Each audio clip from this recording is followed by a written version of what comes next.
ಆಹಾರ ಪದ್ಧತಿಯಲ್ಲಿ ಫೈಬರ್ ಜಾಸ್ತಿ ಯೂಸ್ ಮಾಡಬೇಕು, ಅಂದರೆ ಮೋಷನ್ ಕ್ಲಿಯರ್ ಆಗಬೇಕು ಅನ್ನುವಂಥದ್ದು ತಗೊಳ್ತೀವಿ. ಸಾಧಾರಣವಾಗಿ ಮೋಷನ್ ಕ್ಲಿಯರ್ ಆಗಬೇಕನ್ನೋ ಮಾತು ಬರೋದು ಯಾವಾಗ? ಈ ಪೈಲ್ಸ್ ಪ್ರಾಬ್ಲಮ್ ಇದ್ದಾಗ, ಮೂಲವ್ಯಾಧಿ ಅನ್ನುವಂಥ ತೊಂದರೆ ಇದ್ದಾಗ. ಮೂಲವ್ಯಾಧಿ ಅಂದರೆ ಏನು? ಮೊಳಕೆ ಬರೋದು ಅಂತ ಹೇಳ್ತೀವಿ. ಅಂದರೆ ಮಲಬದ್ಧತೆ, ಮಲಬದ್ಧತೆಯ ಮೂಲ ಕಾರಣನೇ ಮೂಲವ್ಯಾಧಿಗೆ ಆಗುವಂಥದ್ದು. ಇದನ್ನು ಹೇಗೆ ಪರಿಹರಿಸ್ಕೊಳ್ಬೋದು ಅಂದರೆ, ನಾವು ಜನರಲಾಗಿ ತೊಗೊಳ್ತೀವಿ ಚುಕ್ಕಿ ಬಾಳೆಹಣ್ಣು. ಇವಾಗೆಲ್ಲ ಪೂಜೆಗೆ ತುಂಬ ಯೂಸ್ ಮಾಡ್ತೀವಿ ಬಾಳೆಹಣ್ಣುಗಳನ್ನು. ಅದರಲ್ಲೂ ಚುಕ್ಕೆ ಬಾಳೆಹಣ್ಣು ತುಂಬ ರುಚಿ ಅಂತ ತಿಂತೀವಿ. ಆ ಚುಕ್ಕೆ ಬಾಳೆಹಣ್ಣಿನ ಸಿಪ್ಪೆಯಿಂದ ಪಲ್ಯವನ್ನು ಮಾಡ್ಕೊಳ್ಳೋವಂಥದ್ದು, ಅದು ಒಂದು ಅನ್ನದ ಜೊತೆ ತಿನ್ನಬಹುದು.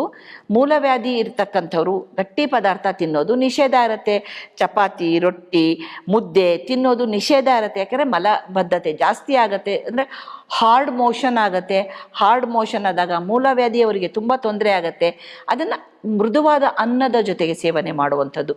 ಬಾಳೆಹಣ್ಣಿನ ಸಿಪ್ಪೆಯ ಪಲ್ಯವನ್ನು, ಚುಕ್ಕೆ ಬಾಳೆಹಣ್ಣನ್ನು ಚೆನ್ನಾಗಿ ತೊಳೆದ್ಬಿಟ್ಟು ಅದರ ಸಿಪ್ಪೆಯನ್ನು ತಗೊಂಡು ಚಿಕ್ಕ ಚಿಕ್ಕ ಪೀಸನ್ನು ಮಾಡಿಬಿಟ್ಟು ಅದಕ್ಕೆ ಉಪ್ಪಿಟ್ಟಿನ ಥರ ಒಗ್ಗರಣೆ ಕೊಡೋದು. ಕಡಲೆಬೇಳೆ, ಉದ್ದಿನಬೇಳೆ ಮತ್ತು ಒಣಮೆಣಸು, ಹಸಿಮೆಣಸು ನಿಷೇಧ ಇರುತ್ತೆ. ಒಣಮೆಣಸು ಮತ್ತು ಕರಿಬೇವು ಹಾಕಿ ಜೀರಿಗೆ ಸಾಸಿವೆಯೊಂದಿಗೆ ಒಗ್ಗರಣೆ ಇಟ್ಬಿಟ್ಟು ಬಾಳೆಹಣ್ಣಿನ ಸಿಪ್ಪೆಯನ್ನು ಚೆನ್ನಾಗಿ ಹದವಾಗಿ ಹುರಿದು ನಿಯಮಿತವಾದ ಎಣ್ಣೆ ಅಥವಾ ತುಪ್ಪವನ್ನು ಬಳಸ್ಕೊಂಡು ಒಗ್ಗರಣೆ ಇಡಬೇಕು. ನಿಯಮಿತವಾಗಿ ಹುರಿದ್ಬಿಟ್ಟು ಆ ಸಿಪ್ಪೆಯನ್ನು ಉಪ್ಪು ಹಾಕಿ ಅರಿಶಿನ ಪುಡಿ ಹಾಕಿ ಪಲ್ಯವನ್ನು ಮಾಡಿಟ್ಕೊಂಡು ಅದನ್ನು ಅನ್ನದ ಜೊತೆ ಸೇವನೆ ಮಾಡೋದ್ರಿಂದ 90% ಮೂಲ ವ್ಯಾಧಿ, ಅಂದರೆ ಏನು ಪೈಲ್ಸ್ ಅಂತ ಮಾತಾಡ್ತೀವಲ್ವ, ಅವರು ಅದನ್ನು ಸೇವನೆ ಮಾಡಿದಾಗ ಈಸಿ ಮೋಷನ್ ಆಗುವಂಥದ್ದು. ಇದರ ಜೊತೆಗೆ ಹೀರೆಕಾಯಿ ಸಿಪ್ಪೆಯ ಚಟ್ನಿಯನ್ನು, ಕೂಟನ್ನು ಮಾಡಿಕೊಂಡು ಅದರ ಪದಾರ್ಥವನ್ನು ಬಳಸುವಂಥದ್ದು. ಇದನ್ನು ಮಾಡೋದ್ರಿಂದನೂ ಕೂಡ ಮೂಲವ್ಯಾಧಿಯವರಿಗೆ ಸಾಕಷ್ಟು ಉಪಯೋಗ ಆಗುತ್ತೆ. ಅದರ ಜೊತೆಗೆ ಇನ್ನೊಂದು ಚಿಕ್ಕ ಟಿಪ್ಸ್ ಹೇಳ್ತೀನಿ. ಮಿಮೋಸೋ ಪುಡಿಕ ಅಂತ ಹೇಳ್ತೀವಿ, ಅಥವಾ ಮುಟ್ಟಿದರೆ ಮುನಿಯ ಅನ್ನುವಂಥ ಒಂದು ಗಿಡ ಇದೆ.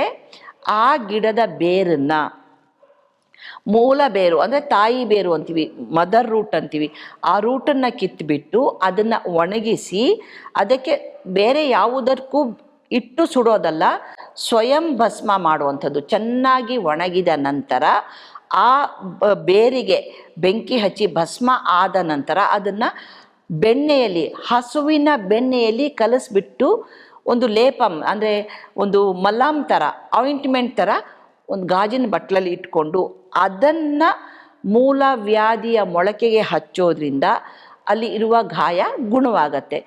ಇದು ಈಸಿಯಾಗಿ ನಮ್ಮ ಮನೆಯ ವೈದ್ಯದಲ್ಲಿ ಬರುವಂತಹ ಒಂದು ಸಣ್ಣ ಸಣ್ಣ ಸಣ್ಣ ಪರಿಹಾರದ ಒಂದು ಟಿಪ್ಸ್ ಅಂತ ಹೇಳ್ಬೋದು, ಆಯಿತಾ. ಇದರ ಜೊತೆಗೆ ಇನ್ನೊಂದು ವಿಶೇಷವಾಗಿ ಮಾಡುವಂಥ ಪ್ರಕ್ರಿಯೆ ಏನು ಅಂದರೆ, ಇವಾಗ ಕಲ್ಲಂಗಡಿ ಹಣ್ಣಿನ ಸೀಸನ್ನು. ಆ ಕಲ್ಲಂಗಡಿ ಹಣ್ಣಿನ ಸಿಪ್ಪೆ ಕೂಡ ನಾವು ತೆಗೆದು ಬಿಸಾಕ್ಬಿಡ್ತೀವಿ. ಸಿಪ್ಪೆ ಮತ್ತು ಬೀಜವನ್ನು ಬಿಸಾಕ್ತೀವಲ್ವಾ.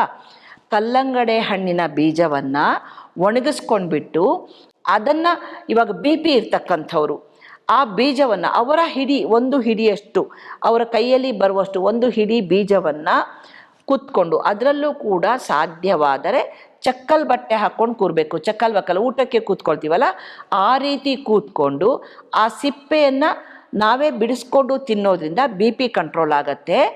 ಅದರ ಜೊತೆಗೆ ಕಲ್ಲಂಗಡಿ ಹಣ್ಣಿನ ಸಿಪ್ಪೆಯನ್ನು ಸಣ್ಣ ಸಣ್ಣ ತುಂಡಾಗಿ ಮಾಡಿಕೊಂಡು ಅದನ್ನು ಬಿಸಿಲಿನಲ್ಲಿ ಒಣಗಿಸ್ಕೊಳ್ಬೇಕು, ನೆರಳಲ್ಲಿ ಅಲ್ಲ, ಒಳ್ಳೆಯ ಬಿಸಿಲಿನಲ್ಲಿ ಒಣಗಿಸ್ಕೊಳ್ಬೇಕು. ಮೇಲ್ಗಡೆ ಒಂದು ತೆಳುವಾದ ಬಟ್ಟೆಯನ್ನು ಹಸಿ, ಯಾಕಂದರೆ ಯಾವುದೇ ಕಾರಣಕ್ಕೂ ಧೂಳು ಅದ್ರ ಮೇಲೆ ಬೀಳಬಾರ್ದು.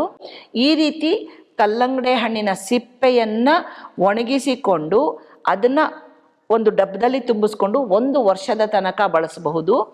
ಅದರ ಸಾಂಬಾರು ಮಾಡಿಕೊಂಡು ತಿನ್ನೋದ್ರಿಂದ, ಸಾಂಬಾರು ಮಾಡ್ಬೋದು, ಅಥವಾ ಬರೀ ಬೇಳೆ ಸಾರಲ್ಲಿ ಆ ಪೀಸನ್ನು ಹಾಕಿ ಬೇಯಿಸ್ಕೊಂಡು ಊಟ ಮಾಡೋದ್ರಿಂದ ಮೂಲವ್ಯಾಧಿ, ಎಸ್ಪೆಷಲಿ ಮೂಲವ್ಯಾಧಿಯವರಿಗೆ ತುಂಬ ಉಪಯುಕ್ತವಾದಂತಹ ಒಂದು ಸಿದ್ಧೌಷಧ ಅಂತ ಹೇಳ್ಬೋದು.